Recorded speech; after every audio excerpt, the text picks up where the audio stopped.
She thought he was just a quiet stranger in need of directions. But when her daughter hugged him and said, "You look like a daddy," she had no idea she was talking to the Millionaire CEO who would soon change their lives forever. It was the kind of cold that cut through layers, not sharp, not violent, but the deep kind that lingered in your bones long after the sun set. The city was still bundled in the faded gray of late winter, and Sophie Brooks was doing her best to move quickly through it, one hand clutched around the mittened fingers of her 4-year-old daughter, the other around a second-hand tote bag stuffed with picture books and snacks. They were late, again. Emma, her curly brown hair tied into 2 bouncing puffs under a hand-knitted hat, was dragging her heels in the most cheerful way imaginable, skipping along the sidewalk and humming her favorite bedtime song as they approached the bookstore. Sophie had promised her this all week, story time at the local children's charity reading event, and despite the week's chaos, she was determined to keep that promise. The storefront glowed warmly against the chilly dusk, and inside, parents and volunteers were already gathering. The windows fogged gently with the heat of bodies and cocoa steam, and the sound of children's laughter spilled out each time the door opened. Sophie exhaled as they entered, grateful for warmth, for normalcy, for the simple beauty of this moment. She barely noticed the man near the back of the room at first. Her focus was on Emma, who immediately took off her coat and ran to the makeshift reading corner with a few other kids. Sophie smiled at the event organizer, apologized softly for being late, and offered to help set up the craft table. She had worked with the bookstore before, often volunteering her own time to help keep the nonprofit center afloat. They knew her, trusted her. She liked being the reliable one. Meanwhile, Emma, never shy, never hesitant, wandered toward the far end of the room, where a tall man stood awkwardly near a shelf of holiday-themed books. He was well-dressed, but not in the usual flashy way Sophie had come to associate with board members or donors. His black wool coat was high quality, his shoes polished, his posture confident. But there was something about his stillness that made him look out of place. Emma stared at him. He glanced down, caught her eye. She smiled wide, the kind of smile only a child could deliver, full of disarming innocence. "You look sad," she said plainly. The man blinked. "Do I?" Emma nodded, her voice softening. "Yeah, you look like you need an extra hug." Before he could respond, she stepped forward and wrapped her small arms around his leg, resting her cheek against his coat like it was the most natural thing in the world. The man froze. He didn't laugh or move away. He didn't know what to do with his hands. It had been years, actual years, since anyone had touched him without an agenda, without a camera flash or handshake or deal to close. And now here was a tiny stranger pressing herself into his life like she belonged. He looked up instinctively, searching for the child's parent, and then he saw her. Sophie had noticed Emma was missing and turned just in time to see her daughter hugging a stranger in the back of the bookstore. Her heart leapt into her throat as she rushed over. "I'm so sorry," she said quickly, reaching for Emma's hand. She's usually more respectful of space. "She's fine," the man said, his voice deep and steady. "She just caught me off guard." Emma looked up at Sophie. He needed a hug. Sophie gave the man an apologetic smile, embarrassed. "I promise we're not in the habit of hugging strangers." "It's okay," he said again, something softer in his eyes now. "She's not wrong." Sophie tilted her head. "Do we know you?" "Not yet," he said, then offered his hand. "Evan Hudson." Her breath caught slightly. She had heard that name before. Evan Hudson, CEO of Hudson Tech, millionaire tech genius, philanthropist, and famously reclusive. The man whose sister had died in a tragic accident 5 years ago. The man who had practically disappeared from the public for the last 2. She would never admit it aloud, but she'd seen photos, read the articles, and now he was standing here, her daughter clinging to his leg like he was just another dad in line for cocoa. "I'm Sophie Brooks," she said cautiously, shaking his hand. "This is my daughter, Emma." Emma beamed and offered him a sticker from her coat pocket. He took it. "Thank you." Sophie blinked, trying to process it all. "I didn't know you were involved with the program," she said. "I'm not. I was just stopping by. Someone on my team mentioned the event, and I happened to be nearby." Emma tugged on his sleeve. "You should come again. I'll bring 2 hugs next time." He smiled, and for a second, just a second, It looked like something in him cracked open. "I think I'd like that," he said. And though Sophie still didn't know why a tech millionaire had wandered into her daughter's reading circle on a frozen Thursday night, one thing became undeniably clear. This wasn't just a chance encounter. Something had begun, and none of them knew yet just how much that one hug would change everything. The next morning, Sophie couldn't stop thinking about what had happened at the bookstore. She stirred her coffee with one hand while flipping pancakes with the other. Emma perched at the kitchen table, coloring a page filled with stars and stick figures. On the corner of the drawing, Emma had written, with her best crooked letters, "Me, Mommy, and Mr. Hudson." Sophie stared at the name and bit her lip. She hadn't told Emma who he was. Not really. All Emma knew was that he had been kind, quiet, and surprisingly patient with a 4-year-old who gave hugs like candy. But Sophie knew. The moment he said his name, it had all come back. The articles, the old interviews, the tragic headlines about his sister's car accident, and the tabloid rumors about him disappearing from the public eye. Hudson Tech had kept moving, of course. Billion-dollar companies didn't pause for grief. But its famously untouchable CEO had gone silent. And now he'd shown up at a children's story hour, looking like a man sleepwalking through his own life, until Emma hugged him. Sophie shook the thought away and slid a pancake onto her daughter's plate. "Syrup or strawberries?" she asked. Emma lifted her head, eyes shining. "Can Mr. Hudson come for pancakes too?" Sophie smiled, despite herself. "I think he's probably very busy." Emma pouted. "He looked lonely." That small sentence echoed in Sophie's chest longer than it should have. She dropped Emma off at preschool later that morning and headed to the community center, where she worked as a program coordinator for the Children's Development Initiative. The building wasn't much, some peeling paint, outdated computers, and a patchy roof. But it was hers. Over the past 4 years, she'd poured her heart into it, fundraising, organizing, convincing local businesses to donate books and supplies. Every birthday party, field trip, and tutoring hour had been built on passion, not payroll. By noon, she was buried in budget spreadsheets, dreading another conversation with the board about program cuts, when her phone rang. "Miss Brooks," said a calm, professional voice. "This is Allison from the Hudson Foundation." Sophie blinked. "Yes. How can I help you?" "I just wanted to let you know that your center has been awarded a private grant from the Foundation's Family Enrichment Fund. Full amount, no conditions." Sophie sat back, stunned. "Wait, what?" "The application was expedited. We reviewed your recent programming and outreach reports and decided to offer immediate funding. The check should arrive by the end of the week." "But I didn't apply," Sophie said quietly. There was a pause. "The request came through internal channels," Allison said. "Sometimes our executive team initiates discretionary gifts."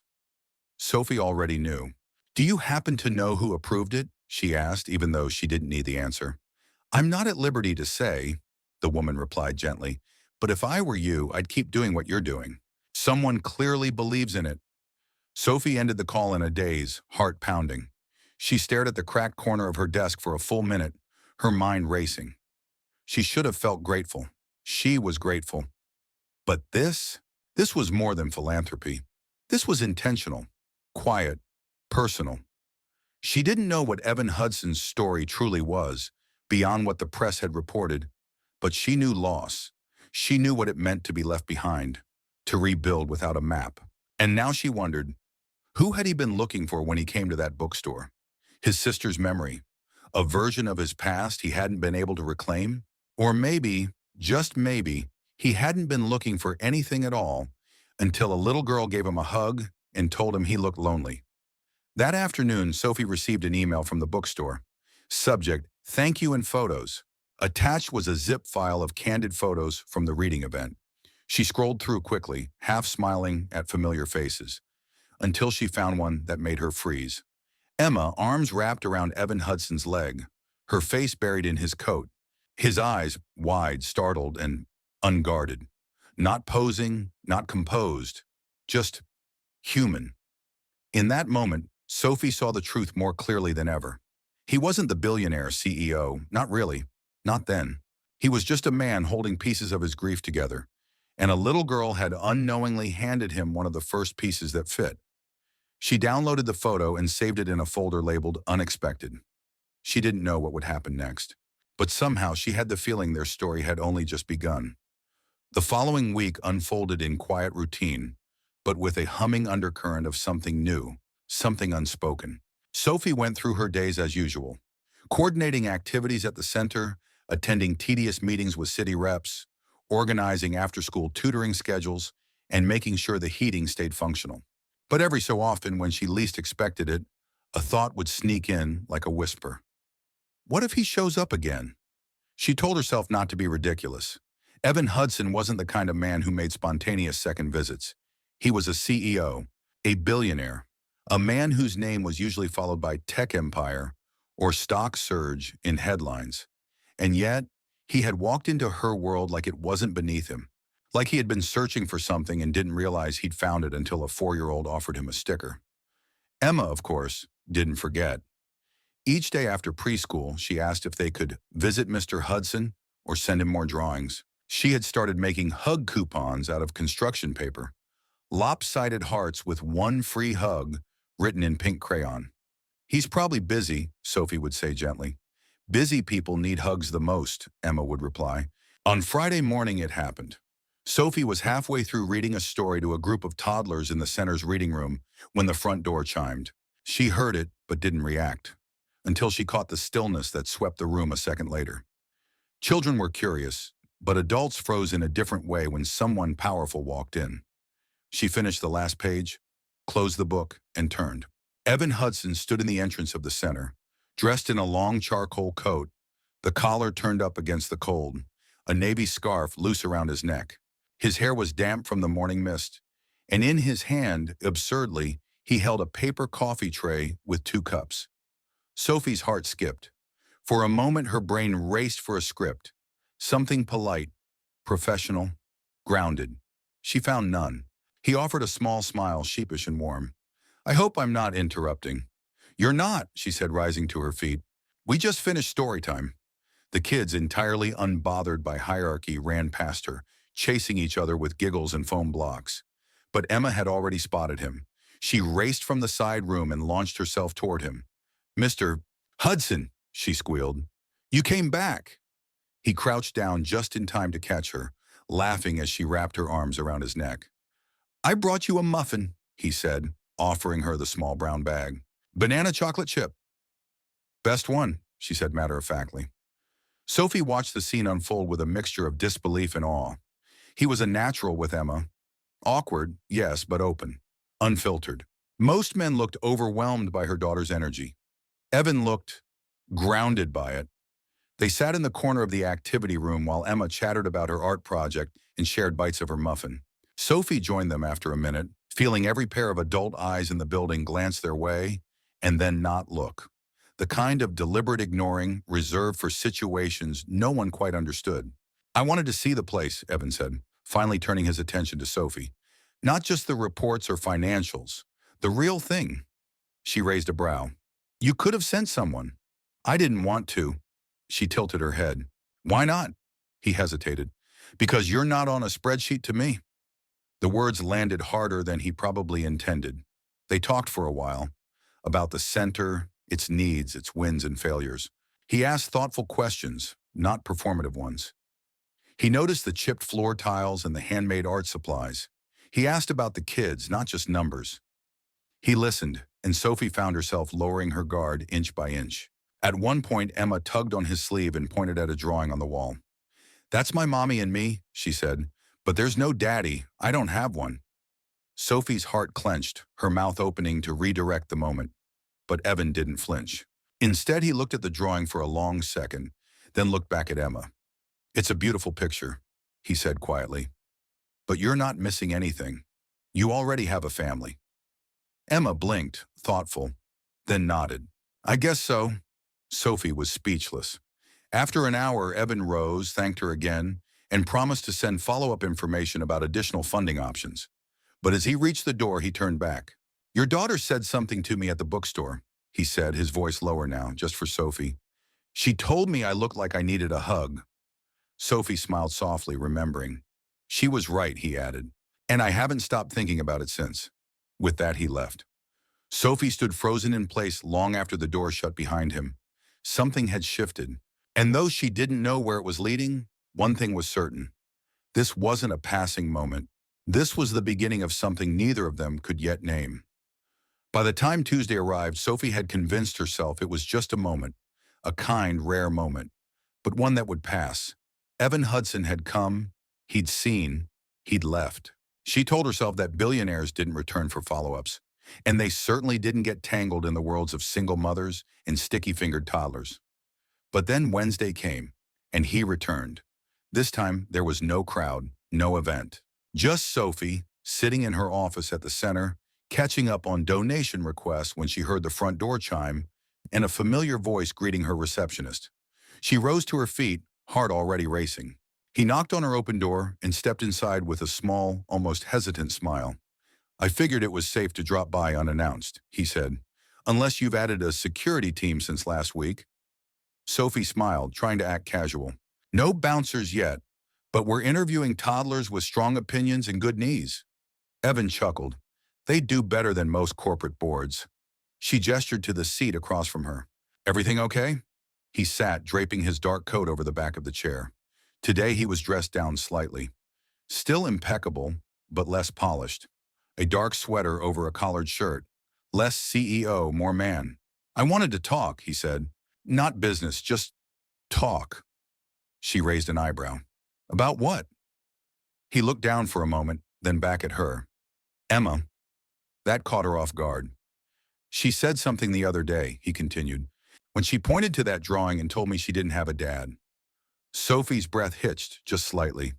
"She wasn't sad when she said it," Evan added quickly. "Not ashamed, just honest." Sophie folded her hands on her desk, bracing herself. "She's always known it's just been me. I've never tried to fill the space with fairy tales. I didn't want her to think someone was supposed to come save us." He nodded. "She doesn't seem like a kid who needs saving." "She isn't," Sophie said. "But she does need love, safety, consistency." Evan exhaled slowly. "I've been thinking about her and about you." Sophie blinked, caught off guard by his bluntness. "I haven't had this conversation with anyone," he admitted. "Not since Rebecca," his sister.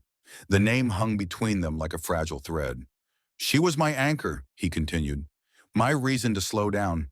When I lost her, I didn't just lose family. I lost the last person who made me feel human." Sophie's heart ached as he spoke. There was no ego in his tone, just sorrow, finally loosened after years of silence.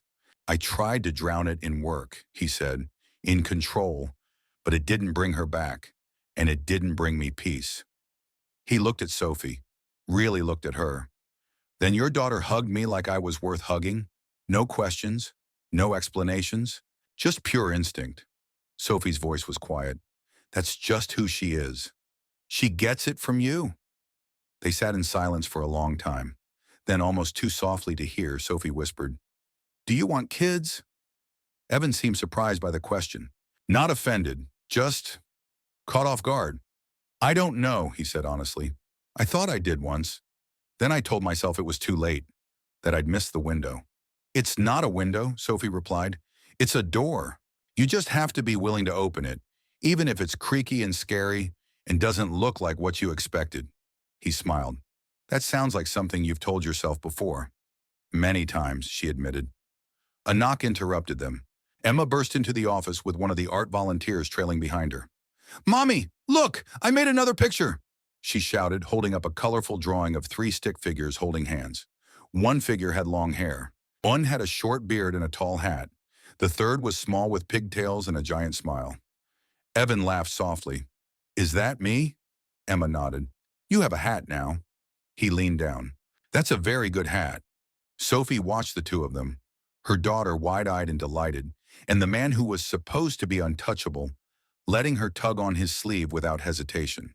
Emma climbed into his lap like it was the most natural thing in the world. "You feel like a dad," she said simply. Sophie's throat tightened. Evan looked up at Sophie, his expression stunned. I don't know what to say to that." Emma giggled and leaned her head against his chest. "You don't have to say anything, just hug back." So he did. And in that moment, Sophie realized something she hadn't let herself admit before. This wasn't just about funding or kindness or even healing from grief. This was becoming something real, something with weight, and maybe something worth holding on to. By the end of the month, the center had never been busier or more alive. The new funding had allowed Sophie to repair the broken classroom heaters, restock the craft room, and finally purchase the sensory tools she'd been requesting for months. The walls were brighter, the kids were warmer, and there was laughter in every hallway. It was the kind of joy Sophie had worked so hard for, and for once, she could breathe without feeling like the world might collapse around her again. But with every good thing came an inevitable ripple, because word had started to spread. It wasn't loud, it wasn't overt, but Sophie noticed the shift. She'd walk into meetings and feel the pause, the slight delay in conversation, the extra smiles that didn't quite reach the eyes. Board members who'd barely glanced her way before now wanted updates, check-ins, and detailed reports. Staff who once ignored Evan Hudson's name suddenly couldn't stop mentioning Mr. H like they were on a first-name basis. It was subtle, but Sophie had lived enough life to recognize the edge of a shadow when it crept in. It only got worse when a small local news piece aired, highlighting the generous, anonymous donation that had revitalized the center. The article included a blurry photo taken during the reading event, one that showed Evan crouched beside Emma, both of them laughing over a picture book. No one named him, but everyone knew. By Tuesday, a senior donor had sent Sophie an email with a single line, "Just a suggestion, be careful with blurred lines." She stared at it for a long time, then she deleted it, but the weight of it stayed lodged under her ribs. Later that day, after the last class cleared out, Sophie stayed behind to restock shelves in the supply closet. Her hands moved automatically, organizing glue sticks and watercolor trays, but her mind buzzed with the thousand thoughts she wouldn't say aloud. She heard footsteps behind her, slow, hesitant. "I didn't mean to start trouble," Evan's voice said quietly. She turned. He was leaning against the doorframe, sleeves rolled to his elbows, looking less like a CEO and more like a man worn thin by the fear of breaking something delicate. "You didn't," Sophie replied, stacking a bin with more force than necessary. "People did what people do." He stepped closer, but not too close. "I can fix it. I'll go on record. I'll tell them it was just a donation, nothing more." Her eyes flared. "And lie?" He hesitated. "Protect you." Sophie exhaled, turning to face him fully. "Do you think that's what I want? To be protected by someone who gets to disappear when it's messy?" "No," he said, his voice firm now. "But I think it's what I want to do. Because I care about you." She froze. The room seemed to shrink around them. "I care about Emma," he added. "And I care about you." There it was, laid bare, honest and raw and terrifying. Sophie didn't speak for a long moment. Then she shook her head slightly, the emotion tight in her throat. "I can't survive being someone's temporary comfort," she said. "I've done that before. I know what it feels like when someone gets what they need from you and leaves you behind." Evan stepped forward, this time not stopping. "You're not that. You never were." She looked up at him. "Then why does it feel like everything around me is waiting to fall apart?" He reached out but didn't touch her, just let his hand hover near hers. "Because people don't understand what doesn't fit into a box. A single mom, a tech CEO, a 4-year-old matchmaker. It doesn't make sense on paper." "Exactly," she said. "But it makes sense here," he said, placing a hand over his chest. "And I'd rather be judged for something real than praised for something fake." She looked at him then, really looked, not as the man who gave money or wore tailored suits, but as the man who had sat on a beanbag floor cushion and tied Emma's shoe without hesitation. The man who never corrected her when she said he felt like a dad. And Sophie felt something crack open inside her. "I'm not asking you to change your life," she said softly. "I already have," he replied. Tears burned her eyes, but she didn't let them fall. Instead, she stepped forward and finally, let her forehead rest against his. They stayed like that, not kissing, not moving, just two people who had been afraid for far too long, breathing the same quiet air. Then Emma's voice called from the hall. "Mommy? Mr. Hudson?" They broke apart, smiling. "Coming, baby," Sophie called back. Evan looked at her with something tender and certain in his gaze. "I'm not going anywhere," he whispered. And for the first time in years, Sophie believed someone when they said that. The next few days unfolded like the pause between heartbeats. Still, stretched, quietly fragile. Evan didn't visit the center again that week, and Sophie told herself that was for the best. After all, the air was already thick with speculation. The whispers hadn't disappeared. They had just grown quieter, more pointed. She's getting too close. It's not professional. You don't get that kind of donation without strings. Sophie kept her chin high. She ran her programs. She coordinated volunteers. She laughed with Emma and filed the paperwork for next quarter's budget. But each time her phone buzzed, she hoped it would be him. It wasn't. On Friday afternoon, Sophie received an envelope marked private from the board. Inside was a formal notice. They were reviewing funding relationships in light of potential conflicts of interest. The letter wasn't hostile, but it didn't need to be. It was cold, measured, designed to warn her. The underlying message was clear. Be careful who you let love you. She stayed late at the center that night. Emma had fallen asleep on the nap cot in the quiet room, her small arms wrapped around a stuffed elephant. Sophie sat alone in her office, the only light coming from the desk lamp. Her eyes burned from the glare of the screen, but she wasn't working anymore. She was just staring, not at anything really, but into the overwhelming pressure of what she might lose. When her phone buzzed, she grabbed it instantly. Evan, can I see you? Tonight, please. She stared at the message for a long moment before typing back. Sophie, come to the back entrance. Emma's asleep. Don't knock. 15 minutes later, she opened the door to find him standing there in the dark, hands buried in his coat pockets, collar turned up against the wind. His eyes met hers and neither of them spoke. She stepped aside to let him in. They sat together in the staff lounge, the old coffee machine humming behind them, their shoulders barely touching. For a while, the only sound was the quiet thrum of the city outside. I know what they sent you, Evan said finally. The board. The letter. Sophie didn't respond. She just stared at the floor. I thought, he continued, that if I stayed away, it would protect you.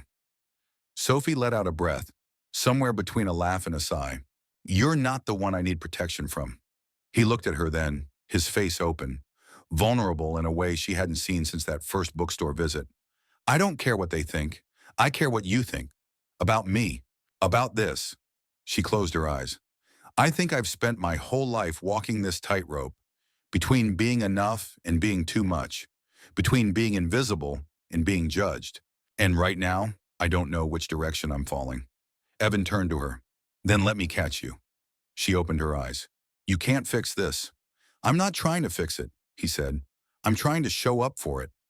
Silence again. But it wasn't empty. Then he pulled something out of his coat pocket, a crumpled piece of paper. He unfolded it gently and held it out to her. It was a drawing, Emma's drawing, the one of the three of them, hand in hand under a crooked sun. I've had this in my pocket every day since she gave it to me, Evan said, because it reminds me of something I didn't think I could want again. A family, Sophie whispered. He nodded. Not perfect, not polished, just real. Her hand trembled slightly as she reached for the drawing, smoothing the crease in the paper with her fingers. Her eyes stung, and this time she didn't blink the tears away. I'm tired, Evan, she said quietly. So rest, he said, with me. Let me hold part of this for you. Sophie turned toward him then, really turned, and finally let her body lean into his. His arms wrapped around her like they had always known where she belonged. They didn't kiss. They didn't need to.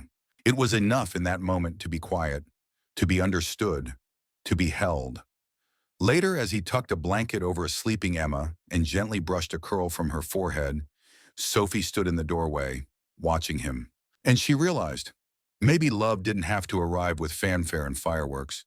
Maybe sometimes it walked through the back door, heart in hand, and simply stayed. The morning light filtered softly through the dusty windows of the community center as Sophie arrived early, unlocking the door with practiced ease. The stillness inside wrapped around her like a blanket, comforting, familiar, but today laced with something else, anticipation. She had barely slept, her mind echoing with the weight of Evan's words the night before. Let me hold part of this for you. It had been months, years really, since someone had offered to share the burden without expecting something in return. She had grown used to balancing everything on her own. The bills, the parenting, the late-night decisions no one else ever saw. And now this man, this improbable, extraordinary man, had entered her life through the simplest moment of kindness and shifted the ground beneath her feet. By the time the volunteers began to arrive, Sophie had already made coffee and arranged the craft supplies for the day's program. She wore her usual soft smile, answered questions, gave directions, and guided the morning along as if nothing inside her had changed. But it had. Every moment now carried the quiet hum of something more. That afternoon, just as the final class of the day was wrapping up, Sophie noticed the black car parked across the street. Sleek, understated, unmistakable. Evan didn't step out right away. He waited, observing the building through the window like he was gathering the courage to cross a line he had drawn himself. She met him outside with a scarf looped around her neck and Emma trailing behind, holding her hand. The sky was pale and overcast, the air cold but not biting. Evan stood as they approached, his gaze softening the moment he saw them. "Hi," he said, his voice warm but unsure. Emma immediately let go of Sophie's hand and darted toward him. "You came back!" Evan crouched down, catching her in his arms with a laugh that sounded unfiltered and real. "Of course I did." Sophie watched them, this strange little scene that, not long ago, would have felt impossible. And now it felt like the start of something that made sense. Evan looked up at Sophie, still crouched beside Emma.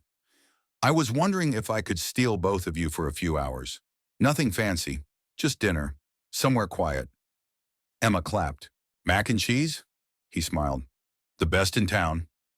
Sophie hesitated for only a moment before nodding. "Okay." They ended up in a small, hidden restaurant tucked away between two bookstores downtown. Evan had chosen it carefully. No cameras, no reservations. Just a place that felt human. They sat at a booth near the window, Emma beside him, coloring on her placemat, while Sophie sipped tea and tried not to notice how naturally this all seemed to fit. He watched her carefully over the table, but not in a way that made her uncomfortable.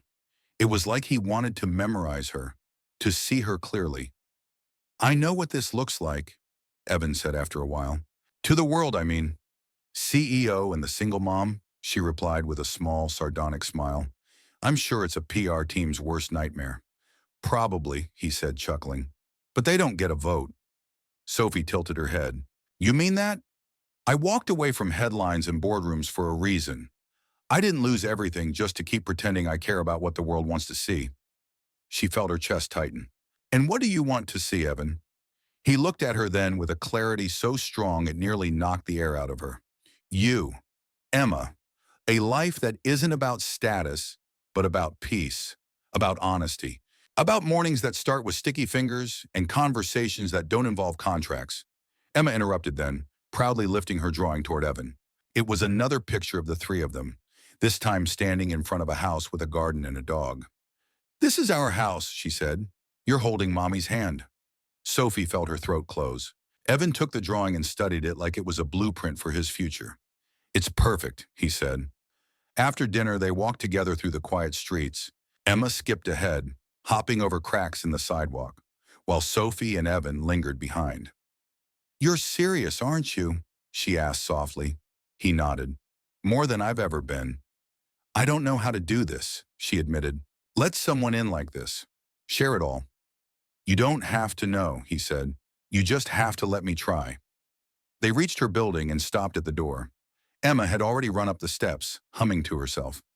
Sophie turned to Evan. "This is starting to feel like something I'll miss if it ever ends."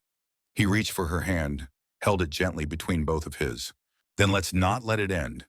And in that moment, under soft streetlights with a child's laughter in the background and the quiet courage in his eyes, Sophie made a decision she hadn't let herself make in years. She nodded. "Okay, not a promise. Not forever, but enough." And sometimes enough is the most honest beginning of all. Spring arrived slowly that year, as if the city itself was learning how to soften again. Trees bloomed in hesitant bursts, sunlight lingered longer on sidewalks, and laughter returned to the community center in warm waves. The bitter cold that had once defined Sophie's days was replaced by something gentler, something new. It had been 2 months since that quiet dinner, 2 months since Sophie had let Evan hold her hand outside her apartment door, and say the words she'd never let herself imagine hearing. Then let's not let it end. And he hadn't. He kept showing up, not with flowers or promises, but with presence. With Emma's favorite juice in the car seat holder. With a storybook he found that reminded him of her. With a quiet offer to fold donation receipts beside Sophie at the end of the day. He never pushed. He never demanded. He simply stayed. Emma had bloomed too. She stopped asking if he was coming back because she no longer had to. She started drawing 4 stick figures instead of 3, always one taller than the rest, with a little black hat and wide arms. "That's Evan," she would say casually, as though he had always been there. And in a way, it felt like he had.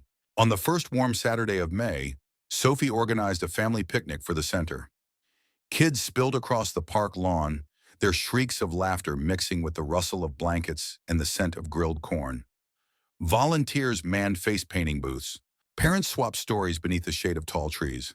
Evan arrived mid-afternoon, dressed not in a suit but in jeans and a button-down rolled to his elbows. He looked like any other dad arriving late to the party, with snacks in hand and apology in his smile. But to Sophie, he didn't look like a visitor. He looked like home walking toward her. She met him near the sandbox, where Emma was building a castle with 3 towers. One was short and wide, another tall and crooked, and the third was just beginning to take shape. "She says this one's for you," Sophie said, pointing to the last. Evan crouched down beside Emma, digging in the dirt without hesitation. "What does mine need?" Emma beamed. "A flag, because you're the tallest one." He laughed and added a twig to the top. "Then let's make it the strongest too." Later that afternoon, after the sun began to dip and children lay tired on picnic blankets, Sophie and Evan sat on the grass a little distance from the others, watching Emma chase bubbles. "She changed me," he said suddenly, his voice low. "Emma, you. I didn't think I'd ever feel this again." Sophie turned to him. "Feel what?" "Like I belong somewhere." She reached for his hand and laced her fingers through his. "You do." They sat like that for a long time. Eventually Emma ran up, dirt on her cheeks and a string of daisies in her hand. She placed one behind Sophie's ear and then looked at Evan with solemn eyes. "Can I ask you something?" "Anything," he said. "If I call you Daddy, would that be okay?" The silence was instant and full. Evan's eyes filled almost immediately, and Sophie's breath caught in her throat. He crouched, pulling Emma close. "That would be more than okay," he whispered. "That would be the best thing in the world." Emma wrapped her arms around his neck, and Sophie saw in that moment the final piece of something fall gently into place. A week later, Sophie woke to a handwritten note on her nightstand. Evan had taken Emma to the bookstore, promising a morning of stories and cookies, but he'd left something behind. The note read, "I've already had everything: power, success, respect.